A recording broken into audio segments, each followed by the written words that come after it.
Hi everyone, ಈಸಿಯಾಗಿ ಮಾಡ್ಕೊಳ್ಬೋದಾದ ಪಾಯಸ ಅಂದರೆ ಗಸಗಸೆ ಪಾಯಸ.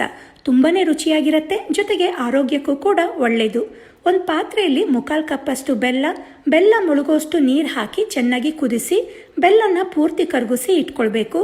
ಈಗ ಒಂದು ಪ್ಯಾನ್ನಲ್ಲಿ 2 ಟೀ ಸ್ಪೂನ್ ಅಕ್ಕಿ ಹಾಕಿ ಮೊದಲಿಗೆ ಅಕ್ಕಿನಷ್ಟೇ ಹುರ್ಕೊಂಡು ನಂತರ 4 ಟೇಬಲ್ ಸ್ಪೂನ್ ಗಸಗಸೆ, 10ರಿಂದ 12 ಬಾದಾಮಿ ಗೋಡಂಬಿ ಹಾಕಿ ಹುರಿದು ಇದನ್ನು ಆರಿಸ್ಕೊಂಡು ಒಂದು ಮಿಕ್ಸಿ ಜಾರ್ನಲ್ಲಿ ಫ್ರೆಶ್ ಆಗಿ ತುರಿದಿರೋಂಥ ಕಾಯಿ, ಹುರ್ಕೊಂಡಂಥ ಪದಾರ್ಥಗಳು, ಹಾಗೆ 5 ಏಲಕ್ಕಿ, ರುಬ್ಬಕ್ಕೆ ಬೇಕಾದಷ್ಟು ನೀರು ಹಾಕಿ ನೈಸಾಗಿ ರುಬ್ಬಿಟ್ಕೊಂಡು ಒಂದು ಪಾತ್ರೆಯಲ್ಲಿ ತುಪ್ಪ ಕಾಯಿಸಿ ಸಣ್ಣ ಪೀಸಷ್ಟು ಚಕ್ಕೆ, 2 ಲವಂಗ, ಹೆಚ್ಕೊಂಡ ಬಾದಾಮಿ ಗೋಡಂಬಿ ಹಾಕಿ 1 ನಿಮಿಷ ಫ್ರೈ ಮಾಡ್ಕೊಂಡಾದ್ಮೇಲೆ ನೈಸಾಗಿ ರುಬ್ಬಿಟ್ಕೊಂಡಂಥ ಕಾಯಿ, ಪಾಯಸದ ಕನ್ಸಿಸ್ಟೆನ್ಸಿಗೆ ಎಷ್ಟು ಬೇಕೋ ಅಷ್ಟು ನೀರು, ನಂತರ ಕರಗಿಸ್ಕೊಂಡ ಬೆಲ್ಲನ ಸೋಸಿ ಹಾಕಿ ಚೆನ್ನಾಗಿ ಮಿಕ್ಸ್ ಮಾಡಿ ಒಂದು ಕುದಿ ಕುದಿಸ್ಕೊಂಡ್ರೆ ಸಖತ್ ಟೇಸ್ಟಿಯಾದ ಗಸಗಸೆ ಪಾಯಸ ರೆಡಿ.